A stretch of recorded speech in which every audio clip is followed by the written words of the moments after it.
All right, guys, we're going to get started. And today is the talk about layering short-term and long-term rentals to maximize your cash flow and make an investment work. And I'm going to use one example of a property, a quadplex I've talked about a lot on the podcast and on the mastermind that I bought back in 2023, where I was able to take the money that it was making from $6,000 to $9,000 in a one fell swoop with a strategy that I used here by layering in some short term with the long term on a small multifamily. And so when you look at what you're going to walk away with, first we're going to talk about the problem, right?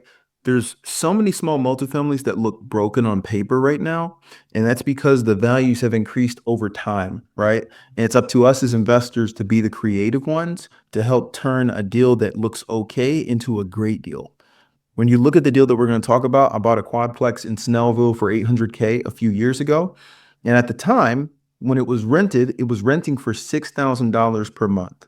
Now, that may not seem like a lot, right? That was one where if that was the median rent or the max I could rent for, I probably wouldn't be going for that deal. It's below the 0.8% rule, right? But because the median rent was at $2,000 per unit, or it should have been $8,000 that it was totally rented for, it made a lot of sense to go out there and take this thing down. So we're going to dive into that piece. The play, layering, and short-term and long-term rentals. The tax kicker, being able to use that cost segregation to get some savings there, and then the repeatable framework that you can use to make this happen. And so initially that deal didn't necessarily work out. When you look at it, it's $8,000, it's renting $800,000 and it's renting for $6,000. At minimum, I'd want it to be renting for, like 6,400, right? To make it make sense. But with this one, the median rents were way low. The reason they were low is because the previous owner had purchased it for 180,000, right? They had tenants that stayed in there for 7 to 10 years, and they were renting for 6,000, basically 3% of the purchase price, maybe a little bit over. So they had no need to increase the rent. They actually liked the rent right where it was. They were making cash hand over fist, and they had the same tenants in there for 7 to 10 years, and so they were good.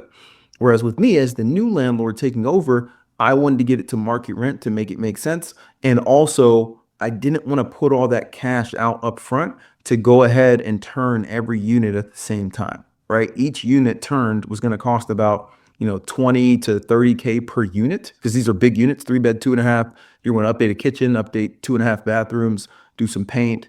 The flooring was fine, but those type of updates cost some money. And so with that in mind, what I did and opted for is I said, what if I can get a bunch of seller credits from the seller and use that to update one of the units, and then use my cash reserves to update another one of the units? And so what we ended up doing is we actually had two of the units where we asked those tenants to move out, right? We gave them notice. We did it in our agreement, gave them notice, had two of those tenants move out. And we updated those two units immediately and turned them into short-term rentals. Now, those short-term rentals were able to take the rent from 1,500, or where it should have been at 2,000 each, and I was able to bump that up to 3,000 per each unit. And so we brought in 6 grand just on the two short-term rentals, and then we still had the 3 grand coming from the other two properties, and that helped overcome the gap that we were missing when it comes to having the two units under rented. And I only had to renovate 2 units. Now with the other 2 units, what I've done is slowly over time and over the years, I've raised their rent. Now they're getting closer to market rent. We're like right on the precipice of market rent, because we've been renewing them constantly. We've done 4 renewals now. And so those folks, we haven't had to renovate their unit. They've stayed there, and we've just renewed them and increased the price. And now we're on the other side of it, where now we're looking to shift the short term back to a long term. And so the short term rentals, we're actually moving back to long term, and we're able to make it go from being more energy intensive for that short term rental to really hands off with a long term rental that's already renovated. And we don't plan to renovate the other 2 units until those tenants move out, and kind of go from there. So we're just going to continue to sit on that, continue to raise the rent little by little, to where the pain of moving out and spending 500, 1,000, $1,500 to gather all your stuff, move out, and then put all these deposits down somewhere else, it is not outweighed by the small increase, of $100 to $150 per month. And so when you look at this, This is kind of what it looks like over time. Um, and you can see this is actually pretty good. So you start making about 13.5% on a property that's going to give you tax benefits and things of that nature as well. Now we negotiated the vacancy before we actually closed because we knew was critical for this being able to work. And so we put into due diligence that the seller is going to give notice to these two units that we wanted after we got through contingencies, but before closing, so that it would start that time and that when we close, we'd be that much closer to being able to get them out, renovate, and go from there. And so it allowed us to raise the rent without too much increase in the dollars spent. And then the other piece I wanted to get into is the cost segregation benefit. And so, full disclosure, I am not a CPA. This is not tax advice, and I only learned this after the fact. But if you have a property that is split, right, between short term and long term, you can take a portion of that property and get tax benefits off of that.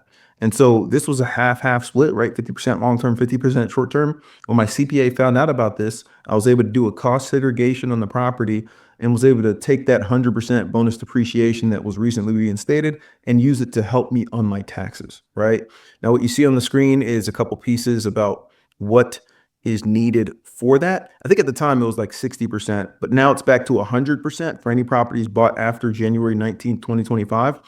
And they have that in law, unless somebody changes it, it's in law in perpetuity for now on. And the thing about mixed use buildings is you can allocate a portion of it based on the property itself. And so when you look at the exit, right, and converting back to a long-term rental, we initially went half and half because the numbers would not work unless I renovated all the units up front. I didn't have the cash for that, but I like the location. It's right next to a Chick-fil-A. I like the property's prospects over time. Now it's worth close to $1 million, right, 3 years later, which is awesome. 200K in equity. And um, and then now that the rent's starting to make sense, I'm converting it back to a long-term rental so I can move all that furniture somewhere else, set it and forget it. Now, this is how to run the play on your own deal. You want to find the comfortable seller, the long hold, low basis, rents frozen. Find the seller where they haven't put a lot of effort into maintaining that property with the rents over time.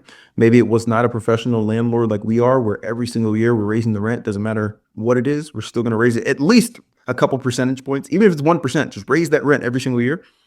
Check the unit sizes and the rules. You want to see that some of the units are either small, if it's that type of market that you're pertaining to, or bigger units that may stand out, like a 3-bed, 2.5 out there, especially when all you have is like a La Quinta and those type of hotels as other options, has clutch. We've had a bunch of 30-day stays, 60-day stays, 6-month stays within our units, and people are paying a premium because our units are just much nicer with more amenities than you would get over there in a full-size kitchen.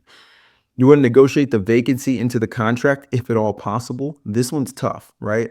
But we typically try and do it during due diligence, not up front, because up front, like the power is still in that seller's hand to say no. Up front, we're going mostly for credits and things to make the numbers work. And then during due diligence, while we can still walk away for any reason, this is when we usually hit them with the, hey, we also need you to give notice to vacate to one of the tenants.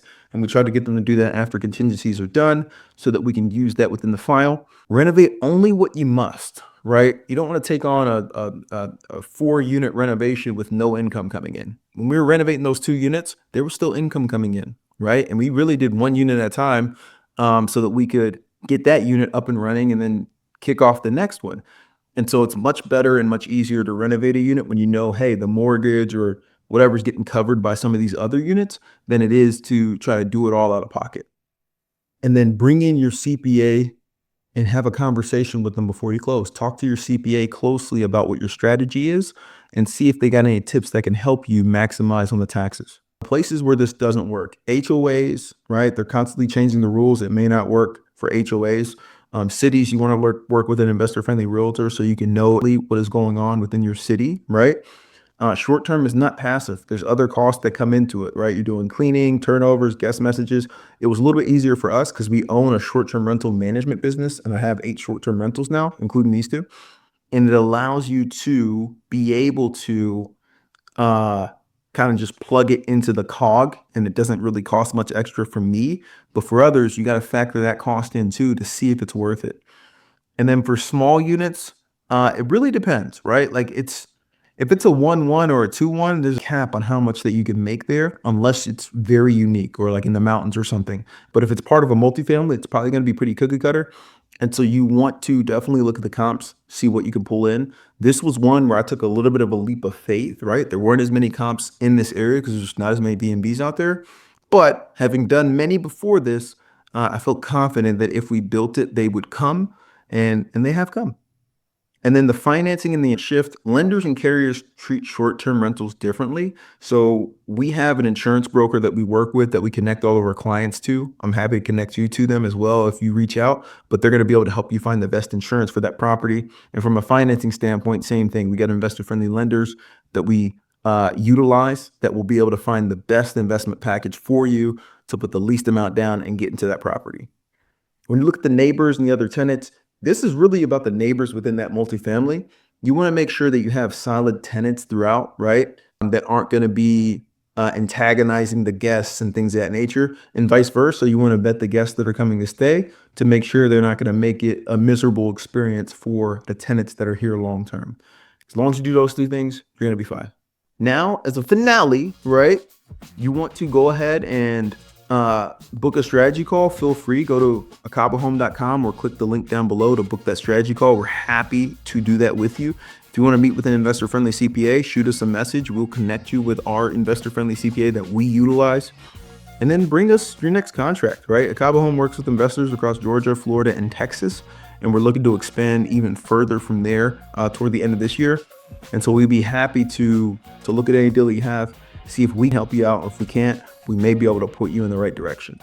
So I hope that everybody has an awesome Wednesday and that we continue to strive toward hitting our goals for this year. Thank you, guys.